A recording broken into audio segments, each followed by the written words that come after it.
नमस्कार दोस्तों, मैं हूं शिवम पांडे और आप सभी का स्वागत है आपके अपने चैनल ट्रिक पॉइंट में। दोस्तों, आज हम लोग बात करने वाले हैं इंडियन ज्योग्राफी सीरीज की एक और वीडियो के बारे में। तो जैसे कि आपको पता है कि पिछली वीडियो में हमने हिमालयी अपवाह तंत्र के बारे में चर्चा की थी। तो अब हम लोग बात कर लेते हैं प्रायद्वीपीय भारत के अपवाह तंत्र के बारे में। तो जो प्रायद्वीपीय भारत का अपवाह तंत्र है, तो यहाँ की जो नदियाँ हैं प्रायः वर्षा के जल पर निर्भर करती हैं। आपको पता है कि जो हिमालयी नदियाँ थी वो ग्लेशियर के जल पर डिपेंड करती थी, लेकिन जो प्रायद्वीपीय नदियाँ हैं ये वर्षा के जल पर डिपेंड करती हैं। जो प्रायद्वीपीय नदियाँ हैं इनकी द्रोणियाँ और आकार मतलब लंबाई, और साथ ही साथ इनका जो जल ग्रहण क्षेत्र है वो छोटा होता है। यहाँ पर एक शब्द आया द्रोणी, एक आया लंबाई और दूसरा आया जल ग्रहण क्षेत्र। तो लंबाई तो आपको पता है, लेकिन जो द्रोणी है वो मैं आपको बता देता हूँ। द्रोणी का मतलब होता है एक नदी व उसकी सहायक नदियों द्वारा अपवाहित क्षेत्र। ठीक है, उसी को क्या बोलते हैं? अपवाह द्रोणी। और जो वाटर कैचमेंट एरिया है मतलब जल ग्रहण जो क्षेत्र है, उसका मतलब ये होता है, मान लीजिए कोई एक विशिष्ट नदी है, जैसे गंगा नदी है, ठीक है, या फिर यहाँ की प्रायद्वीपीय नदियों में से कोई भी एक नदी ले लीजिए आप, जैसे कि नर्मदा नदी है, ठीक है। तो कोई भी एक विशिष्ट नदी है जो कि जिस क्षेत्र से अपना जल बहा कर लाती है उस क्षेत्र को बोला जाता है उसका वाटर कैचमेंट एरिया, मतलब कि उसका जल ग्रहण क्षेत्र। ठीक है, कोई भी नदी हो उसी का जो जल बहाने वाला क्षेत्र है, मतलब जहाँ से पूरा जल बहा कर लाती है, उसी को बोलते हैं जल ग्रहण क्षेत्र यानी वाटर कैचमेंट एरिया। तो यहाँ पर जो प्रायद्वीपीय भारत की नदियाँ हैं इनका जल ग्रहण क्षेत्र भी छोटा होता है, द्रोणियाँ भी छोटी होती हैं और साथ ही साथ इनकी लंबाई भी हिमालयी नदियों की अपेक्षा छोटी होती हैं। साथ ही तीव्र प्रायद्वीपीय ढाल के कारण यहाँ की जो अधिकतर नदियाँ हैं वो समुद्र में मिल जाती हैं। प्रायः इन नदियों की जो घाटियाँ होती हैं वो कम गहरी होती हैं, मतलब उथली होती हैं, और इनमें जल की जो मात्रा होती है उसके घटने बढ़ने के कारण, और क्योंकि ये पठारी क्षेत्र है तो यहाँ पर उच्चावच काफ़ी ज़्यादा देखने को मिलता है, मतलब ऊंच नीच काफ़ी ज़्यादा देखने को मिलता है, जिस कारण से यहाँ पर जलप्रपात भी बन जाते हैं। इसी कारण से ये जो नदियाँ हैं ये नौका गमन के लिए अनुकूल नहीं हैं, जबकि जो हिमालयी नदियाँ होती थी वो नौका गमन के लिए अनुकूल होती थी। इसके अलावा जो प्रायद्वीपीय नदियां हैं ये प्रायः सीधी व रेखीय प्रवाहित होती हैं, मतलब एकदम लगभग सीधी वे बहकर चली जाती हैं, तथा ये अपने मुहाने पर एस्चुरी व डेल्टा का निर्माण करती हैं। जो पश्चिमी घाट की तरफ नदियां आती हैं ये लगभग एस्चुरी का निर्माण करती हैं सभी, और जो पूर्वी घाट की तरफ नदियां जाती हैं वो सभी डेल्टा का निर्माण करती हैं। ठीक है, इसके अलावा मैं आपको बता दूं, हिमालयी तंत्र की तुलना में जो प्रायद्वीपीय तंत्र की नदियां हैं वो अधिक प्राचीन हैं, क्योंकि जो हिमालयी नदियां हैं वो हिमालय के उत्थान के समय बनी। हालांकि कुछ नदियां ऐसी भी हैं जो कि पूर्ववर्ती नदियां हैं, मतलब कि हिमालय से पहले से थी, लेकिन जो ये प्रायद्वीपीय भाग है आपको पता है ये पहले यहाँ नहीं था, ये आया है टूटकर गोंडवाना लैंड से। तो यहाँ पर पहले भी नदियाँ प्रवाहित होती थी, तो ये अधिक प्राचीन नदियाँ मानी जाती हैं। इसके अलावा जो प्रायद्वीपीय भारत है उसके लिए पश्चिमी घाट पर्वत मुख्य जल विभाजक का कार्य करता है। यहाँ पर पश्चिमी घाट पर्वत स्थित है, यहाँ पर पूर्वी घाट पर्वत, और यहाँ पर स्थित है नर्मदा सोनभ्रंश घाटी। आपको पता है जो प्रायद्वीपीय भारत है पहले यहाँ पर नहीं था, गोंडवाना लैंड से टूटकर ये यूरेशियाई प्लेट से आकर टकरा गया, जिसके कारण से यहाँ पर एक भ्रंश पड़ गया, मतलब यहाँ पर एक दरार पड़ गई, जिसी को बोला जाता है नर्मदा सोन घाटी। तो यहाँ से अगर बोले कि ये जो प्रायद्वीपीय पठार है तो इसका ढाल दक्षिण पूर्व की तरफ हो गया है, लेकिन नर्मदा सोन घाटी से उत्तर वाला जो एरिया है यहाँ की नदियों का जो ढाल है वो किधर हो गया है? उत्तर पूर्व की तरफ हो गया है। ठीक है, मतलब यहाँ पर दरार पड़ गई तो ये हिस्सा जो पिछला वाला हिस्सा है, मतलब दक्षिण वाला जो हिस्सा है वो नीचे की तरफ चला गया। इस कारण से यहाँ का जो ढाल है वो दक्षिण पूर्व की तरफ चला गया, और नर्मदा सोन घाटी के जो उत्तर वाला एरिया है उसका ढाल उत्तर पूर्व की तरफ चला गया। तो अधिकांश जो नदियाँ हैं जो पश्चिमी घाट से निकलती हैं वो प्रायः पूर्वी घाट की तरफ बहकर चली जाती हैं और बंगाल की खाड़ी में समा जाती हैं। तो जाहिर सी बात है ये जो पश्चिमी घाट वाला एरिया है ये मुख्य रूप से जल विभाजक का कार्य करेगा। लेकिन ध्यान रखिएगा, जो पश्चिमी घाट पर्वत है, मान लीजिए पश्चिमी घाट पर्वत की एक ऊंचाई है, फिक्स ऊंचाई मान लीजिए, एकदम ऊपर खड़े हैं आप, ठीक है, तो अगर वहां से जो पश्चिम की तरफ से नदियां निकलेंगी, ठीक है, मतलब ऊपर से अगर पश्चिम की तरफ से जो नदियां निकलेंगी पश्चिमी घाट पर्वत की, तो जाहिर सी बात है वो पर्वत फिर से चढ़ के पूर्व की तरफ तो उतरेंगे नहीं, तो किधर चली जाती हैं? वो पश्चिम की तरफ ही चली जाती हैं, मतलब अरब सागर की तरफ वो कम दूरी तय करके चली जाती हैं। लेकिन जो पश्चिमी घाट पर्वत से पूर्व की तरफ से कहीं से भी निकलती हैं तो वो पूरी तरह से पूर्व की दिशा की ओर जाती हैं और बंगाल की खाड़ी में समा जाती हैं। तो ये चीज़ याद रखिएगा। और यहाँ पर मैंने आपको बताया कि यहाँ पर नर्मदा सोन भ्रंश घाटी है, तो नर्मदा सोनभ्रंश घाटी जो है, इसी के कारण यहाँ पर जो नर्मदा नदी बहती है वो सीधे पश्चिम की तरफ आ जाती है। जबकि ये निकलती कहाँ है, तो ये मध्य से निकलती है, मतलब जो प्रायद्वीपीय भारत है लगभग उसके बीच से निकलती है, लेकिन आती किधर है, पश्चिम की तरफ आती है। जबकि कायदे से इसको जाना किधर चाहिए, तो इसको जाना चाहिए था पूर्व की तरफ, लेकिन आती है पश्चिम की तरफ। एक और नदी है जो है ताप्ती नदी, वो भी पश्चिम की तरफ आ जाती है। इसका कारण यही है कि ये दोनों जो नदियां हैं ये प्रायः अपने भ्रंश में बहती हैं, मतलब एक दरार में बहती हुई इधर चली आती हैं। सेम जहाँ से नर्मदा नदी निकलती है वहीं से एक और नदी निकलती है जिसका नाम है सोन नदी। सोन नदी भी अपने भ्रंश में बहती है, लेकिन वो पश्चिम की तरफ ना आकर पूर्व की तरफ चली जाती है, क्योंकि बीच में एक पर्वत है, ठीक है। तो इस कारण से क्या होता है कि जो सोन नदी है इधर ना आकर उधर साइड चली जाती है और बाद में जाकर वो गंगा में मिल जाती है। तो याद रखिएगा, दो विचित्र नदियां हैं, एक नर्मदा नदी और एक ताप्ती नदी, जो कि ढाल के विपरीत बहती हैं। ढाल उनकी किधर है, या तो उनको चले जाना चाहिए था उत्तर पूर्व की तरफ, या फिर उनको चले जाना चाहिए था दक्षिण पूर्व की तरफ, लेकिन वो नहीं जाती हैं बल्कि वो पश्चिम की तरफ बहकर आ जाती हैं, ठीक है। तो ये चीज़ आप याद रखिएगा। इसके अलावा मैं आपको बता दूं कि जो प्रायद्वीपीय भारत की नदियां हैं जो अरब सागर में आकर गिरती हैं वो प्रायः एस्चुरी का निर्माण करती हैं, और जो बंगाल की खाड़ी में आकर गिरती हैं वो प्रायः डेल्टा का निर्माण करती हैं। प्रायद्वीपीय भारत की नदियों को दो भागों में बांटकर पढ़ा जा सकता है। पहला पूर्व वाहिनी नदियाँ, मतलब पूर्व की तरफ बहने वाली नदियाँ, और दूसरा पश्चिम वाहिनी नदियाँ, मतलब पश्चिम की तरफ बहने वाली नदियाँ। पूर्व वाहिनी नदियों में महत्वपूर्ण नदियां हैं जैसे महानदी, गोदावरी, कृष्णा, कावेरी, ये सब। और पश्चिम वाहिनी नदियों में साबरमती, माही, नर्मदा, ताप्ती, पेरियर, ये सब नदियां आती हैं, ठीक है। तो सभी के बारे में हम लोग एक एक करके डिटेल में चर्चा करेंगे। तो चलिए शुरू करते हैं। तो सबसे पहले हम लोग बात कर लेते हैं पश्चिम वाहिनी नदियों की। तो पश्चिम वाहिनी नदियों में सबसे पहली नदी है लूनी नदी। जो लूनी नदी है ये अरावली रेंज में पुष्कर वैली स्थान से, जो कि अजमेर के पास पड़ता है, वहाँ से निकलती है और आगे चलकर कच्छ के रन में विलीन हो जाती है। मतलब ना तो ये किसी समुद्र में मिलती है और ना ही ये किसी की सहायक नदी है, बल्कि यह एक अंतःस्थलीय नदी है। क्यों? क्योंकि यह कच्छ के रन में विलीन हो जाती है, मतलब स्थल में ही विलीन हो जाती है। तो याद रखिएगा, जो लूनी नदी है वो कच्छ के रन में विलीन हो जाती है, इस कारण से इसको एक अंतःस्थलीय नदी भी कहा जाता है। इसके अलावा इसका जो पानी है नमकीन है, इस कारण से इसे साल्ट रिवर के नाम से भी जाना जाता है, या फिर नमकीन नदी के नाम से भी जाना जाता है। इसकी दो महत्वपूर्ण सहायक नदियां हैं, एक है सुकरी नदी और एक है जवई नदी। तो याद रखिएगा, सुकरी और जवई किसकी महत्वपूर्ण सहायक नदियां हैं, तो सही जवाब होगा लूनी नदी। तो लूनी नदी के संबंध में आपको इतनी चीज़ें याद रखनी हैं। इसके अलावा कच्छ के रन में तीन और महत्वपूर्ण नदियां हैं जो कि विलीन हो जाती हैं। एक है पश्चिमी बनास नदी, एक है सरस्वती नदी और एक है रूपेन नदी। तो याद रखिएगा, ये तीन नदियां और हैं जो कि कच्छ के रन में विलीन हो जाती हैं, ठीक है। ये सब की सब राजस्थान से ही निकलती हैं। इसके बाद हम लोग बात कर लेते हैं साबरमती नदी की। जो साबरमती नदी है वो मेवाड़ क्षेत्र के उदयपुर के पास स्थित जयसमंद झील से निकलती है और खंभात की खाड़ी में जाकर गिर जाती है। साबरमती नदी के किनारे ही गांधीनगर और अहमदाबाद स्थित हैं, ठीक है। और साथ ही याद रखिएगा, जो साबरमती आश्रम है वो भी साबरमती नदी के किनारे ही स्थित है। तो साबरमती नदी के संबंध में आपको इतनी चीज़ें याद रखनी हैं। इसके बाद हम लोग बात कर लेते हैं माही नदी की। जो माही नदी है वो मध्य प्रदेश के धार जिले में जो मेहद झील है वहाँ से निकलती है और आगे चलकर ये खंभात की खाड़ी में गिर जाती है। मैं आपको बता दूं कि पहले ये उत्तर दिशा की ओर चलती है, फिर रास्ते में इसको ग्रेट राजस्थान भ्रंश मिलता है। मैंने आपको पहले ही बता दिया कि भ्रंश क्या है। भ्रंश मतलब होता है दरार, ठीक है। मतलब कि टकराने के कारण या फिर पृथ्वी के नीचे कोई भी जब हलचल होती है उसके कारण ऊपर दरार बन जाती है और एक नालीनुमा संरचना बन जाती है। तो बीच में जब ग्रेट राजस्थान भ्रंश आ जाता है तो पहले तो उत्तर की तरफ चल रही थी, लेकिन ग्रेट राजस्थान भ्रंश आने के कारण ये फिर यू टर्न करके पश्चिम की तरफ आती हुई खंभात की खाड़ी में गिर जाती है।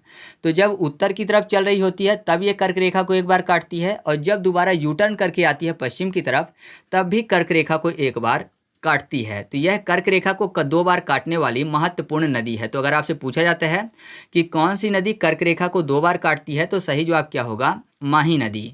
ठीक इसी प्रकार जो मकर रेखा को दो बार काटने वाली नदी है वो है लिम्पोपो नदी, और भूमध्य रेखा को दो बार काटने वाली नदी है कांगो व जायरे नदी। कभी कभी कांगो लिखा हुआ मिलता है, कभी कभी जायरे लिखा हुआ मिल जाएगा, ठीक है। तो आगे बढ़ते हैं। इसके बाद हम लोग बात कर लेते हैं नर्मदा नदी की। जो नर्मदा नदी है वो मैकाल श्रेणी के अमरकंटक से निकलती है और खंभात की खाड़ी में भरूच के पास जाकर ये मिल जाती है। साथ ही मैं आपको बता दूं कि इसकी जो लंबाई है लगभग 1312 किलोमीटर है और यहाँ पर एक श्रेणी स्थित है जिसका नाम है विंध्य श्रेणी। इसके बाद यहाँ पर सतपुड़ा श्रेणी स्थित है या फिर सतपुड़ा रेंज बोल सकते हो आप। इसी का एक हिस्सा है मैकाल श्रेणी। मैकाल श्रेणी की जो सबसे ऊंची चोटी है वो है अमरकंटक और अमरकंटक से ही नर्मदा नदी निकलती है और भ्रंश घाटी में होती हुई ये भरूच के पास खंभात की खाड़ी में मिल जाती है। ठीक है, और यहीं से एक सोन नदी निकलती है जो कि दूसरी तरफ जाती है अपनी सोन घाटी में बहती हुई और गंगा में मिल जाती है। इसके अलावा यहाँ पर एक और रेंज स्थित है जिसका नाम है सतमाला या फिर हरिश्चंद्र रेंज। तो यहाँ पर सतपुड़ा पर्वत से निकलने वाली एक ताप्ती नदी है जो कि सतपुड़ा रेंज और सतमाला हरिश्चंद्र रेंज के बीच से बहती हुई खंभात की खाड़ी में जाकर मिल जाती है। तो इसके बारे में हम लोग आगे चर्चा करेंगे। फिलहाल मैं आपको बता दूं कि जो नर्मदा नदी है ये भारत की प्रायद्वीपीय नदियों में अरब सागर में गिरने वाली सबसे बड़ी नदी है। 3 बातें याद रखिएगा, पहला भारत की है, दूसरा प्रायद्वीपीय नदियों में अरब सागर में गिरने वाली सबसे बड़ी नदी है। जबकि प्रायद्वीपीय नदियों में सबसे बड़ी नदी जो है वो गोदावरी नदी है, लेकिन ये बंगाल की खाड़ी में गिरती है। पहली प्रायद्वीपीय नदी में सबसे बड़ी नदी गोदावरी नदी, दूसरी कृष्णा नदी और तीसरी नर्मदा नदी। ठीक है, लेकिन याद रखिएगा अरब सागर में गिरने वाली भारत की प्रायद्वीपीय नदियों में जो नर्मदा नदी है उसका पहला स्थान है। ठीक है, इसके अलावा मैं आपको बता दूं कि जबलपुर के पास भेड़ा घाट में जो नर्मदा नदी है वो संगमरमर की चट्टानों को काटते हुए धुआंधार जलप्रपात का निर्माण करती है। इसके अलावा इसमें सरदार सरोवर बांध, महेश्वर परियोजना, नर्मदा सागर परियोजना और ओमकारेश्वर बांध बने हुए हैं। ठीक है, तो आपको ये चीज़ें याद रखनी है और याद रखिएगा इसकी कुछ महत्वपूर्ण सहायक नदियों के नाम, जिसमें पहली महत्वपूर्ण सहायक नदी है बंजार नदी, दूसरी महत्वपूर्ण सहायक नदी है बरना नदी, तीसरी है तवा नदी और एक है हिरना नदी। ठीक है, तो इनके नाम भी आप चाहें तो याद रख सकते हैं। तो चलिए आगे बढ़ते हैं। इसके बाद हम लोग बात कर लेते हैं ताप्ती नदी की। जो ताप्ती नदी है ये मध्य प्रदेश के बैतूल में मुल्ताई नामक स्थान से निकलती है जो कि सतपुड़ा रेंज के अंतर्गत आता है और आगे चल के अरब सागर में ये गिर जाती है। इसके किनारे एक महत्वपूर्ण स्थान स्थित है जिसका नाम है सूरत। तो अगर आपसे पूछा जाता है कि सूरत किस नदी के तट पर स्थित है तो सही जवाब क्या होगा, ताप्ती नदी। साथ ही साथ मैं आपको बता दूं कि नदियों के किनारे स्थित महत्वपूर्ण नगर या फिर शहर को याद करने की वीडियो पहले से अपलोड है। तो अगर आपने अभी तक उस वीडियो को नहीं देखा है तो उसकी लिंक आपको कमेंट बॉक्स में पिन की हुई मिल जाएगी, आप वहां से उस वीडियो को देख सकते हैं। ताप्ती नदी के संबंध में आपको कुछ चीज़ें और याद रखनी है, जैसे कि यह महाराष्ट्र में सबसे ज़्यादा प्रवाहित होती है। इसके अलावा इसकी जो महत्वपूर्ण सहायक नदी है उसका नाम है पूर्णा। ताप्ती नदी जो है इसमें 2 महत्वपूर्ण परियोजनाएं भी चलती हैं, पहला है काकरा परियोजना और दूसरा है उकई परियोजना। तो याद रखिएगा ये दोनों परियोजनाएं गुजरात में स्थित हैं और किस नदी में है, ताप्ती नदी में बनी हुई हैं। ठीक है, इसके बाद हम लोग बात कर लेते हैं मांडवी नदी की। जो मांडवी नदी है ये कर्नाटक के बेलगांव से निकलती है और अरब सागर में जाकर गिर जाती है। मांडवी नदी को गोवा की जीवन रेखा भी कहा जाता है। साथ ही मैं आपको बता दूं कि जो मांडवी नदी है इसी के किनारे गोवा की राजधानी पणजी भी स्थित है। इसके अलावा ये गोवा की दूसरी सबसे बड़ी नदी है, ये भी याद रखिएगा। और जो मांडवी नदी है इसी में दूध सागर जलप्रपात भी स्थित है। ठीक है, तो याद रखिएगा जो दूध सागर जलप्रपात है वो किस नदी में बना हुआ है, तो मांडवी नदी में बना हुआ है। और ये तो आपको याद ही रखना है कि गोवा की राजधानी जो पणजी है वो मांडवी नदी के किनारे ही स्थित है। ठीक है, इसके बाद हम लोग बात कर लेते हैं जुआरी नदी की। जो जुआरी नदी है ये कर्नाटक से निकलती है और अरब सागर में जाकर मिल जाती है। साथ ही मैं आपको बता दूं जो जुआरी नदी है ये गोवा की सबसे लंबी नदी है और जुआरी और मांडवी नदी के मुहाने में ही मर्मागावो बंदरगाह स्थित है। जो जुआरी नदी है और जो मांडवी नदी है लगभग एक ही स्थान में अरब सागर में जाकर मिलती हैं, तो इसी के मुहाने में मर्मागावो बंदरगाह स्थित है। तो आपको ये चीज़ जुआरी नदी के संबंध में याद रखनी है। इसके बाद हम लोग बात कर लेते हैं सारावती नदी की। जो सरावती नदी है इसको सारावती नदी या फिर सरावती नदी बोलते हैं। तो जो सरावती नदी है ये कर्नाटक के शिमोगा जिले से निकलती है और आगे चल के अरब सागर में गिर जाती है। इसके संबंध में आपको केवल एक ही चीज़ याद रखनी है कि इसमें जोग जलप्रपात स्थित है। जोग जलप्रपात जिसको गरसोप्पा या फिर महात्मा गांधी जलप्रपात के नाम से जाना जाता है, तो वो सरावती नदी में ही स्थित है। ठीक है, तो आपको सरावती नदी के संबंध में इतनी चीज़ें ही याद रखनी है। इसके बाद हम लोग बात कर लेते हैं भरतपुछा नदी की। जो भरतपुछा नदी है इसको पोन्नानी नदी या फिर नीला नदी के नाम से जाना जाता है। यह नदी तमिलनाडु के अन्नामलाई पर्वत से निकलती है और केरल में प्रवाहित होती हुई यह अरब सागर में मिल जाती है। यह केरल में 209 किलोमीटर प्रवाहित होती है और तमिलनाडु में लगभग 41 किलोमीटर प्रवाहित होती है। तो इसकी कुल लंबाई हो जाती है 250 किलोमीटर। इसके अलावा मैं आपको बता दूं, जो भरतपुछा नदी है ये केरल की सबसे लंबी नदी भी है। तो आप भरतपुछा नदी के संबंध में इतनी चीज़ें याद रखिएगा, ठीक है। इसके बाद हम लोग बात कर लेते हैं पेरियर नदी की। जो पेरियर नदी है यह भी तमिलनाडु के अन्नामलाई पर्वत से निकलती है।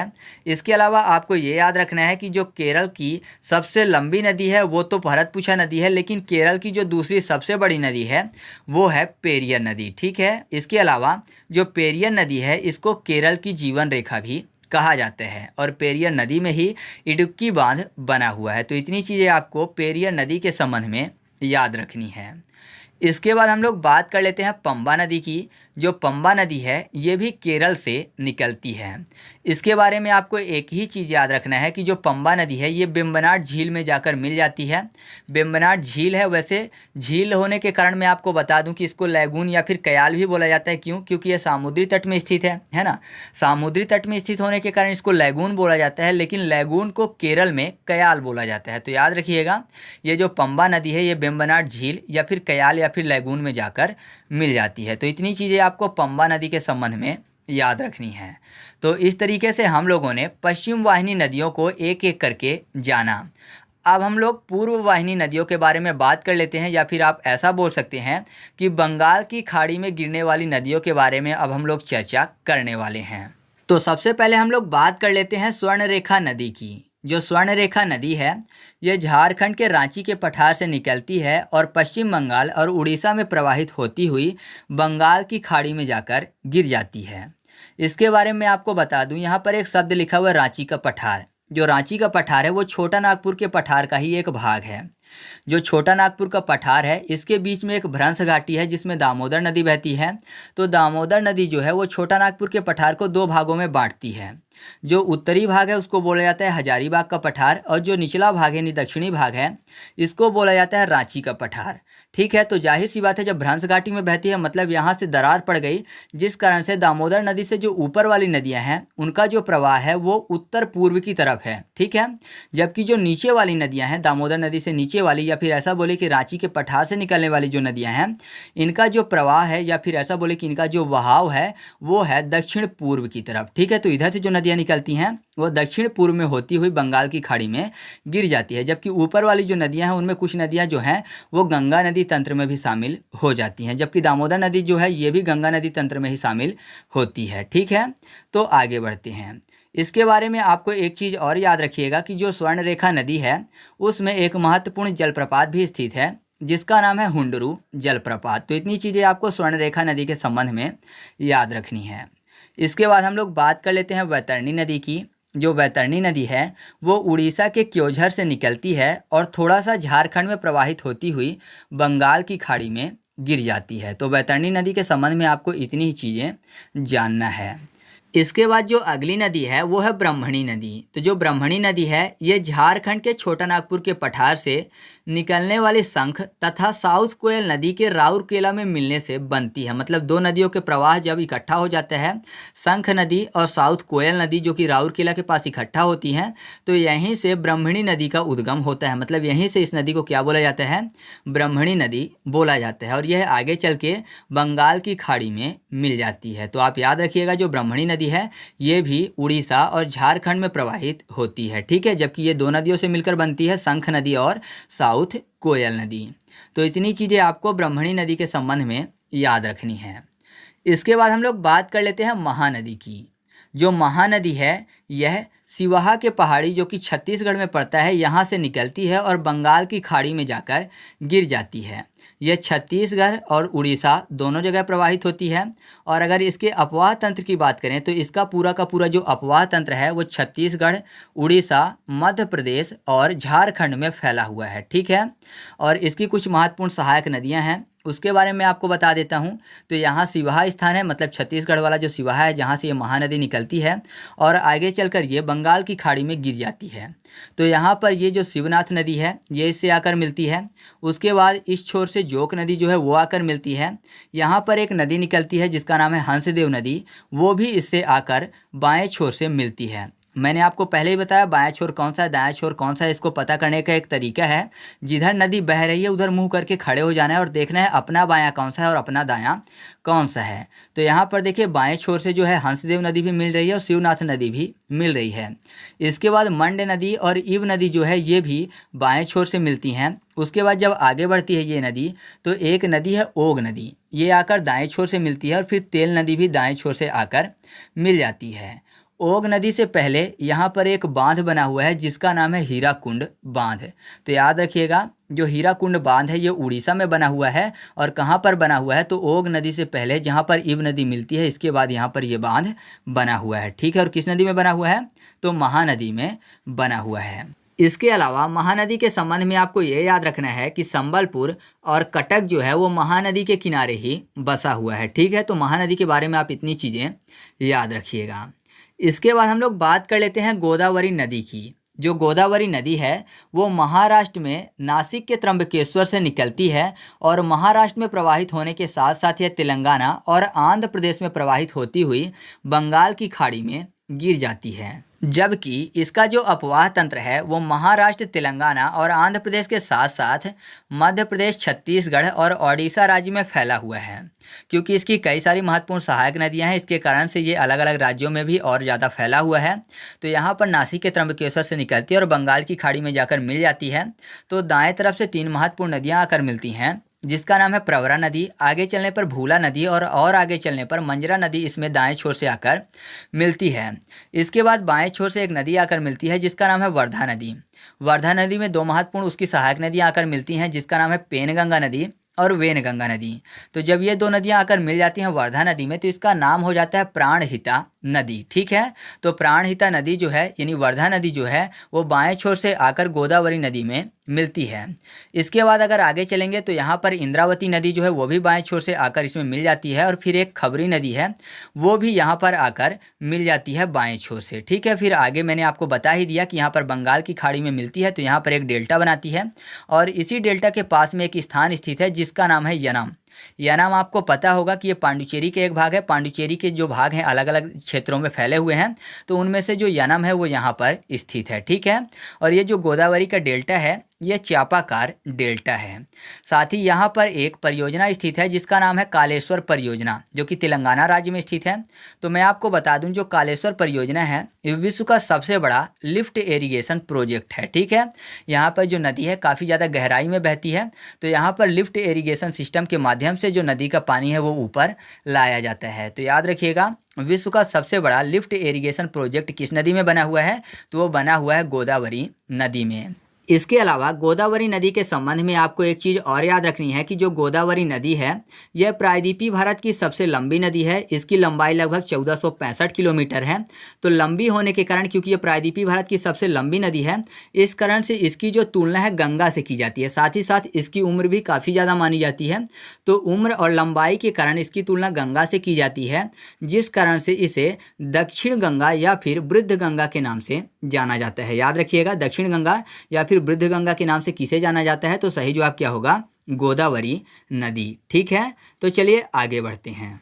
इसके बाद हम लोग बात कर लेते हैं कृष्णा नदी की। जो कृष्णा नदी है ये महाराष्ट्र के महाबालेश्वर से निकलती है और आंध्र प्रदेश के तट में डेल्टा बनाती हुई बंगाल की खाड़ी में गिर जाती है। मैं आपको बता दूं जो कृष्णा नदी डेल्टा बनाती है वो चाप के आकार का बनाती है, मतलब चापाकार डेल्टा का निर्माण करती है।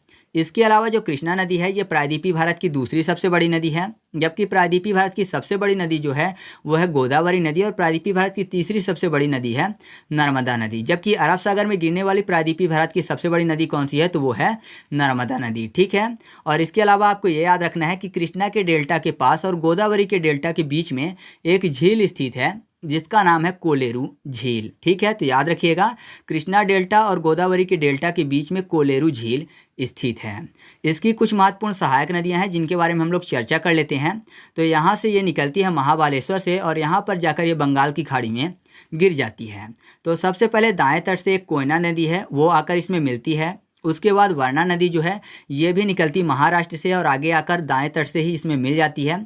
उसके बाद पंचगंगा और दूधगंगा नदी जो है ये भी पश्चिमी घाट महाराष्ट्र से ही निकलती हैं और आगे चलकर इसी नदी में दाएं छोर से ही मिल जाती हैं। इसके बाद जब नदी आगे बढ़ती है तो यहाँ से दाएं छोर से ही एक नदी है घाटप्रभा नदी, जो कि कर्नाटक वाले क्षेत्र से निकलती है और आकर इसमें मिल जाती है। आपको याद होगा एक गोकक जलप्रपात है जो कि घाटप्रभा नदी पे बना हुआ है। ठीक है, मैंने आपको जलप्रपात वाली वीडियो में अच्छे से याद करवा दिया है। इसके बाद यहाँ से एक मालप्रभा नदी निकलती है, वो भी दाएँ तट से ही निकलती है और आकर इसमें मिल जाती है। उसके बाद एक बाएँ तट से महत्वपूर्ण नदी निकलती है जिसका नाम है भीमा नदी। जो भीमा नदी है उसकी दो सहायक नदियां भी हैं, एक नीरा एक सीना, तो दोनों आकर भीमा नदी में मिलती हैं और फिर भीमा नदी आगे चलकर बाएं तट से आकर इस नदी में मिल जाती है। ठीक है, उसके बाद यहाँ पर दो धाराओं से बनी एक महत्वपूर्ण नदी है जिसका नाम है तुंगभद्रा नदी। ये तुंग और भद्रा दो धाराओं से मिलकर बनती है। ठीक है, कर्नाटक से निकलती है तो ये आगे चलकर इसमें मिल जाती है। ठीक है, मतलब कृष्णा नदी में मिल जाती है और इसकी एक सहायक नदी है, मतलब तुंगभद्रा की भी एक सहायक नदी है जिसका नाम है वेदवथी नदी या फिर हगरी नदी। तो ये आगे चलकर तुंगभद्रा में मिलती है और फिर तुंगभद्रा जाकर कृष्णा नदी में मिल जाती है। उसके बाद बाएं तट से दो और महत्वपूर्ण नदियां आकर मिलती हैं, एक है मूसी नदी और एक है मुन्नेरू नदी। ठीक है, तो ये तेलंगाना से निकलती हैं और बाएं तट से आकर कृष्णा नदी में मिल जाती हैं। तो ये इसकी महत्वपूर्ण सहायक नदियां हैं। तो कृष्णा नदी के संबंध में आपको इतनी चीज़ें याद रखनी हैं। इसके बाद हम लोग बात कर लेते हैं कावेरी नदी की। जो कावेरी नदी है ये कर्नाटक के ब्रह्मगिरी पहाड़ी के कावेरी ताल से निकलती है और बंगाल की खाड़ी में जाकर गिरती है। इसके बारे में अपवाद स्वरूप आपको ये याद रखना है कि यह एक सदा नीरा नदी है, मतलब इसमें वर्ष भर जल बना रहता है। जबकि मैंने आपको बताया था जो प्रायद्वीपीय नदियाँ हैं इसमें वर्ष भर जल नहीं बना होता है ना, वर्षा का पानी इसमें प्राप्त होता है तो वर्ष भर जल नहीं बना होता है। जबकि जो हिमालयी नदियाँ थी तो ग्लेशियर से पानी प्राप्त करती थी तो वो सदा नीरा होती थी। तो याद रखिएगा जो कावेरी नदी है वो अपवाद है सभी प्रायद्वीपीय नदियों में, यह भी सदा नीरा नदी है, मतलब इसमें भी वर्ष भर जल बना रहता है। क्यों बना रहता है? क्योंकि ये दोनों तरफ से आने वाले मानसूनों से वर्षा प्राप्त करता है। जब मानसून लौट कर आते हैं तब भी पानी देते हैं। इस कारण से मतलब कि ऐसा समझिए कि दक्षिण पश्चिम मानसून तथा उत्तर पूर्व मानसून से वर्षा प्राप्त करता है, मतलब पानी प्राप्त करता है। इस कारण से ये सदा नीरा है। और सदा नीरा मतलब वर्ष भर जल होने के कारण इसे दक्षिण भारत की गंगा कहा जाता है। याद रखिएगा इसकी तुलना गंगा से क्यों की गई है, क्योंकि इसमें वर्ष भर पानी बना रहता है जैसे गंगा में बना होता है।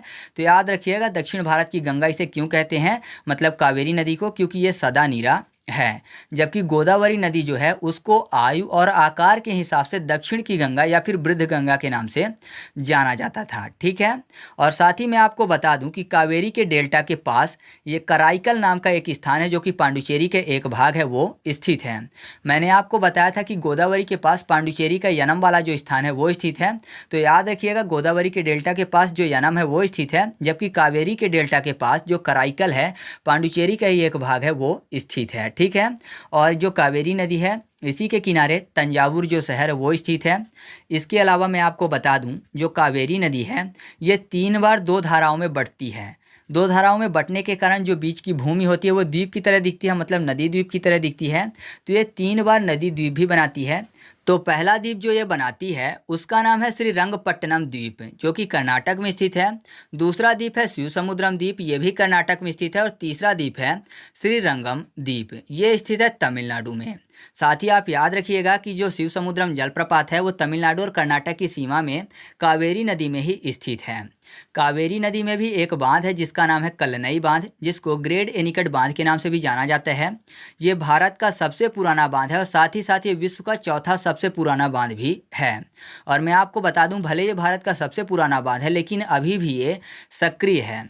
इसका निर्माण चोल शासकों द्वारा 100 BC से 100 ईस्वी के बीच में करवाया गया था और ये स्थित कहाँ पे है, तो ये तमिलनाडु के तंजावुर में स्थित है। ठीक है, तो हम लोग बात कर लेते हैं इसकी सहायक नदियों की। तो जो कावेरी नदी है वो यहाँ से कर्नाटक के ब्रह्मगिरी पहाड़ी से निकलती है और बंगाल की खाड़ी में यहाँ पर जाकर मिल जाती है।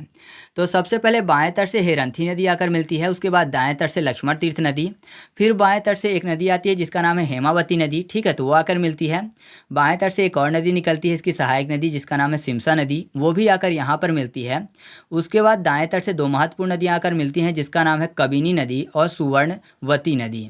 उसके बाद एक और नदी है अर्कवती नदी, ये भी आकर बाएं तट से मिल जाती है और फिर बाद में जो कावेरी नदी है जाकर बंगाल की खाड़ी में मिल जाती है। ठीक है, तो कावेरी नदी के संबंध में आपको इतनी चीज़ें याद रखनी है। इसके बाद हम लोग बात कर लेते हैं वैगई नदी की। जो वैगई नदी है ये तमिलनाडु के मदुरई से निकलती है और आगे चलकर ये पाक की खाड़ी में मिल जाती है। ठीक है, तो वैगई नदी के संबंध में आपको इतनी ही चीज़ें याद रखनी है। इसके बाद एक और महत्वपूर्ण नदी है जो है ताम्रपर्णी नदी, जो कि अगस्त्यमलाई पहाड़ी तमिलनाडु से निकलती है और आगे चलकर मन्नार की खाड़ी में जाकर मिल जाती है। तो ताम्रपर्णी नदी जो है इसके संबंध में आपको इतनी ही चीज़ें याद रखनी है। ठीक है, तो अब हम लोग बात कर लेते हैं नदियों के संबंध में जुड़े कुछ महत्वपूर्ण फैक्ट की, जैसे कि किस नदी को कहाँ का शोक कहा जाता है या फिर किस नदी को कहाँ की जीवन रेखा कहा जाता है। तो सबसे पहले बात करते हैं कि किस नदी को कहाँ का शोक कहते हैं। तो सबसे पहले बात कर लेते हैं कर्मनासा नदी की। जो कर्मनासा नदी है इसको भारत का शोक कहते हैं। कोसी नदी जो है उसको बिहार का शोक कहते हैं। इसके अलावा जो दामोदर नदी है इसको बंगाल का शोक कहा जाता था, लेकिन अब बंगाल का वरदान कहा जाता है। ठीक है, जब से फरक्का बांध इसमें बन गया है, लेकिन फरक्का बांध के बनने से पहले इसको बंगाल का शोक कहा जाता था, क्योंकि ये काफ़ी ज़्यादा तबाही वहाँ पर मचाती थी। इसके बाद जो ब्रह्मपुत्र नदी है इसको असम का शोक कहा जाता है, क्योंकि ये असम राज्य में काफ़ी ज़्यादा अपना जो रास्ता है वो परिवर्तित करती है। इसके बाद जो महानदी है इसको उड़ीसा का शोक कहा जाता है और दामोदर नदी को झारखंड का शोक कहा जाता है। बाकी आपको पता ही है कि चीन का शोक हांगहो नदी को बोला जाता है, तो ये भी मैं आपको साथ में बता देता हूँ। इसके अलावा उत्तरी बंगाल की जो जीवन रेखा है वो बोला जाता है तीस्ता नदी को, और सिक्किम की जीवन रेखा कहा जाता है तीस्ता नदी को ही। ठीक है, इसके अलावा मध्य प्रदेश की जीवन रेखा नर्मदा नदी को, भारत की जीवन रेखा गंगा नदी को, छत्तीसगढ़ की जीवन रेखा महानदी, गुजरात की जीवन रेखा नर्मदा नदी और गोवा की जीवन रेखा बोला जाता है मांडवी नदी को। और अगर आपसे पूछा जाता है कि राजस्थान की मरुगंगा या फिर जीवन रेखा किसे बोला जाता है, तो उसका सही जवाब होगा इंदिरा गांधी नहर। और याद रखिएगा कि गंगा और ब्रह्मपुत्र जो नदी हैं वो विश्व में सबसे बड़े डेल्टा का निर्माण करती हैं, जो कि पश्चिम बंगाल में स्थित है, जिसका नाम है सुंदरवन का डेल्टा। ठीक है, ये कुछ भाग इसका जो है बांग्लादेश के कब्जे में भी जाता है और हमेशा यहाँ पर विवाद बना रहता है। तो इस तरीके से नदियों के संबंध में जितनी भी चीज़ें महत्वपूर्ण थी मैंने आपको बता दी। तो अगर आपको वीडियो अच्छा लगा तो वीडियो को लाइक कर दीजिएगा। और हाँ, अगर आप इसका फुल MCQ टेस्ट सॉल्व करना चाहते हैं तो टेलीग्राम पर जाइएगा, सर्च करिएगा ट्रिक पॉइंट क्विज और ग्रुप को ज्वाइन कर लीजिएगा। वहाँ पर सभी वीडियो के फ्री में क्विज सॉल्व करवाए जाते हैं। और अगर आपको PDF चाहिए तो PDF के लिए टेलीग्राम पर जाकर सर्च करिएगा ट्रिक पॉइंट और चैनल को ज्वाइन कर लीजिएगा। वहाँ पर सभी वीडियो की आपको फ्री में PDF मिल जाएगी। ठीक है, तो चलिए मिलते हैं अगले वीडियो में, तब तक के लिए जय हिंद।